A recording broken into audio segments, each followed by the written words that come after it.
네, 저는 한덕수 총리께 여쭤보겠습니다.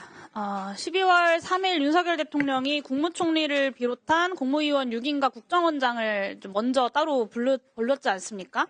네, 이때까지 윤석열 대통령은 국무회의를 소집할 계획은 없었던 거고, 그 상황에서 국무회의 소집을 대통령께 건의한 것은 총리가 하신 것이 맞죠? 그 문제는 제가 대통령님께서 정확히 마음속에 국무회의를 어떻게 할 건지에 대한 것을 네, 그래서 어쨌든 알고 국무회의 있다고 하는 소집을 것은 건의하신 것은 총리가 맞으시죠? 조금 오버해서 말씀드리는 것 같고요. 그러나 국무위원들을 모아서 의견들을 들어야 된다. 네, 그렇게 그걸 건의한 통해서 것이 총리가 맞으시냐고 네, 여쭤본 겁니다. 그건 네, 맞습니다. 그렇게 어려운 질문이 아닌데요. 네. 네. 그 경찰 조사에서 국무회의 마친 후에 국무위원들의 참석한 사인 정도 받으려고 했다라고 진술을 하셨다고 합니다. 헌재에서 이제 증언하실 때 그 조사받을 때 변호인의 조력을 받고 조서에 서명 날인했다라고 인정도 하셨고요. 실제로 사인을 받지는 못했지만 참석한 국무위원들의 사인 정도를 남겨두려 하셨던 것은 맞습니까? 그런 얘기가 나왔던 것 같은데 아무도 그렇게 할 생각이 없고 그렇게 하는 게 적절치 않다고 본인이 하신 것은 제가 한 건 아니시고, 아닙니다. 네. 그리고 저도 그러면 그 물론 안 자리에서 했습니다. 네, 그 자리에서 누군가 사인을 받으려고 했던 것은 사실인 거죠? 그래서 그런 얘기가 뭐 좀 있었던 것 같은데 아무도 네, 거기에 그리고 동의 총리께서 그거를 말리거나 하지는 않으셨고요. 아니 저도 사인을 안 했으니까. 네. 그 헌법재판소 탄핵심판 10차 변론기일 때 그 강희구 부속실장의 검찰 진술 내용을 보면 12월 5일 저녁 부속실장이 계엄 선포문을 출력해서 한덕수 총리와 김용현 전 장관의 서명을 받고 7일에 윤석열 대통령의 서명까지 받았으나 8일에 총리가 부속실장에게 전화해서 없던 것으로 하자라고 했다고 합니다. 이거는 윤곽근 변호사의 질의 내용에서 나온 건데요. 총리께서는 헌법재판소 증인석에서 이런 사실이 있었다라고 인정을 하셨습니다. 당시 부속실장이 대통령의 지시다라고 하면서 서명을 해달라고 했습니까? 아닙니다. 그러면 누구의 지시라고 우선 하던가요? 제가 대통령의 그런 비상계엄 선포 행위에 대해서 사후 부서나 어떤 일도 하지 않았다는 것은 제가 국회에서 일관되게 말씀을 드렸고요. 아니요, 총리님께서 비상계엄 헌법재판소에서 사후적 서명을 했다. 근데 다만 8일에 그것이 부적절하다고 생각해서 없던 일로 하자라고 다시 전화를 했다라고 인정을 하셨습니다. 그래서 그걸 조금 제가 설명을 좀 드리려고 하는 겁니다. 그래서 비상계엄 해제 후에 12월 6일입니다. 강희구 부속실장이 전화해서 비상계엄 선포 당일에 받은 문서가 있느냐 이렇게 묻기에 제가 지난번에 말씀드렸습니다만 제가 소지하고 있던 비상계엄 선포문 2장 중 어떻게 제가 이거를 누구한테서 받았는지는 총리님 시간이 없습니다. 그래서 부속실장이 한 장을 부속실장이 서명을 해달라라고 요청을 드렸고 그러니까 제가 지금 말씀드립니다. 한 장을 강 실장한테 보냈고 총리님 강 실장이 총리님, 지금 제가 질의를 하고 있는데요. 예, 제가 여쭤보는 것에 대해서 좀 답변을 하시면 좋겠고 나중에 더 하실 말씀이 있으시면 위원장님께 말씀하셔서 답변을 주시면 좋겠습니다. 서명을 요청하기 대통령의 때문에 지시로 총리께서 서명을 요구받았던 것이 5일 있고 없습니다. 그거는 대통령의 지시에 의해서 그럼 헌법재판소에서 있지도 않은 사실이 있었다라고 인정하신 건가요? 그러니까요. 총리께서? 아닙니다. 강 실장이 제가 준 한 장의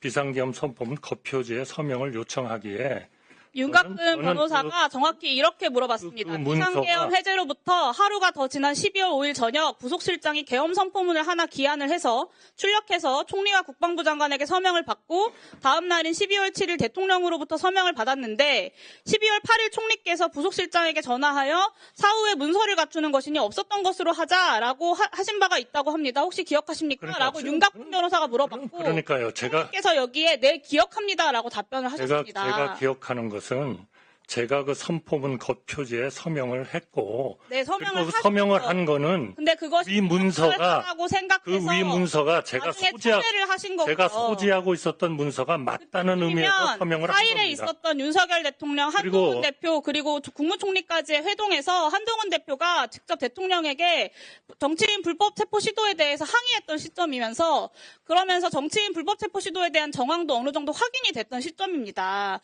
그러니까 처음부터 계엄에 지금까지 반대한다라고 하는 총리님의 말씀대로라면 불법적인 계엄에 대한 사후 공문서 조작에 대해서도 당연히 서명 자체를 거부하셨어야 되는 거 아닙니까? 그러니까 비상계엄 해제 후에 그런 거를 요청을 했습니다만 당시 제가 사인할 때 그 겉표지에는 아무런 서명도 없는 상태였습니다. 그래서 총리께서는 서명을 하셨다는 거잖아요. 네? 네, 총리께서는 서명을 하셨다는 거잖아요. 아니 그러니까 그거는 제가 그 문서가 제가 가지고 있던 문서가 맞다 하는 의미에서 서명을 해준 거고요. 그리고 8일에 그리고 사후에라도 그런 거를 서명하는 거는 오해의 소지가 있을 것 같아서 제가 강 실장에게 위 문서의 서명 부분을 파기해달라고 요청을 네, 했고 8일에 서명 취소를 강 실장은 하셨어요. 그렇게 하겠다고 얘기를 했습니다.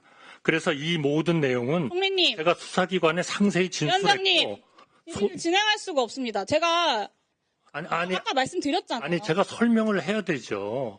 하셨다고 물으시니까 말씀하셨잖아요. 아니 그러니까 서명은 그 내역이 지금 의원님이 말씀하신 해명하십시오. 사항하고는 전혀 8일 서명 취소에 대해서 부속실장하고 통화한 시간대가 언제인지 기억하십니까?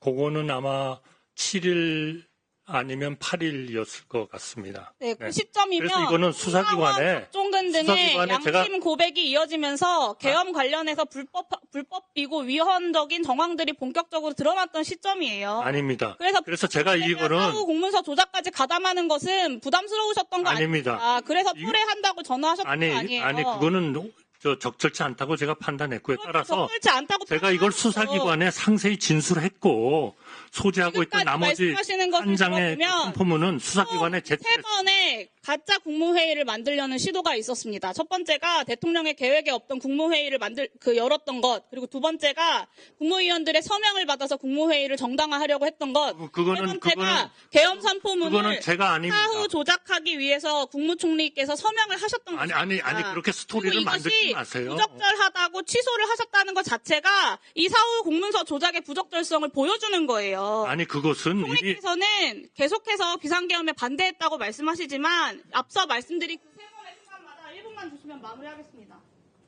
저에게도 답변할 시간을 좀 네, 주십시오. 알겠습니다. 자, 마무리해 주세요. 네, 앞에서 말한 이분들. 앞에서 말한 세 번의 순간마다 총리께서 일관되게도 비상계엄의 절차적 요건을 충족시키기 위한 가짜 국무회의를 꾸미는 시도를 하셨던 거예요. 그리고 그 노력이 비상계엄 선포 전부터 비상계엄이 실패로 돌아간 이후까지도 계속된 겁니다. 특히나 이 마지막에 사후 서명 부분은 국무총리께서 지금까지 대정부 질문이나 국정조사에 나와서 국회에서 단 한 번도 말씀하지 않으셨던 심각한 내란 가담 행위라고 저는 판단합니다. 계엄에 반대했고 그래서 모든 것을 있는 그대로 솔직하게 답변하고 있다라고 말씀하셨지만 이렇게 사후 조작을 위한 서명을 했었다라는 것은 저는 국민들에 대한 배신이 드러난 거라고 생각하고요. 수사기관에서만 진실을 말하고 국민 앞에서는 국회에서는 진실이 아닌 거짓과 변명으로 일관하시는 모습을 보니까 정말 저도 씁쓸합니다. 40년 넘게 공직자로서 지내온 세월이 지금 이 자리에서 거짓말과 변명에 묻히고 있는 것을 누구보다 더 잘 알고 계실 거라고 생각하고요. 지난번 계엄 이후부터 계엄 관련 문건은 한 번도 본 적이 없다고 하셨는데 오늘이 아마도 국민들 앞에서 진실을 말할 수 있는 마지막 기회일 수도 있다고 생각합니다. 아직까지 말 못한 그리고 지금까지 국민에게 숨기고 계셨던 자, 마무리해 주세요. 있습니까? 예, 네, 제가 좀 답변할 시간을 예. 조금만 주십시오. 답변하십시오. 우선 대통령님의 비상계엄 선포 행위에 대해서 제가 사후적으로 부서를 한 그러한 일은 절대로 없습니다. 그 비상계엄 해제 후에 강의구 부속실장이 비상계엄 선포 당일에 받은 문서가 있느냐 그렇게 물었기 때문에 제가 지난번에 말씀드린 것처럼 그 가지고 있었던 두 장 중에 한 장을 강 실장한테 보내주었고 강 실장이 비상계엄 선포문 겉표지에 서명을 요청하기에 저는 그 문서가 제가 소지하고 있었던 문서가 맞다는 의미에서 서명을 했습니다. 그러나 당시 겉표지에는 아무런 서명도 없는 상태였다 하는 말씀을 드리고요. 그러나 사후에라도 그러한 문서에 서명을 하는 것은 오해의 소지가 있을 것 같아서 그 서명 부분을 파기해달라고 요청했고 강 실장도 그렇게 하겠다고 했습니다. 그래서 수사기관에 상세히 이 내용을 진술했고 소지하고 있던 나머지 비상계엄 선포문 한 장도 수사기관에 제출을 했습니다. 지금 의원님께서 말씀하신 제가 그 증인 신문에서 질문을 받은 내용은 사실은 실제하고는 다르다 하는 말씀을 제가 드리겠습니다.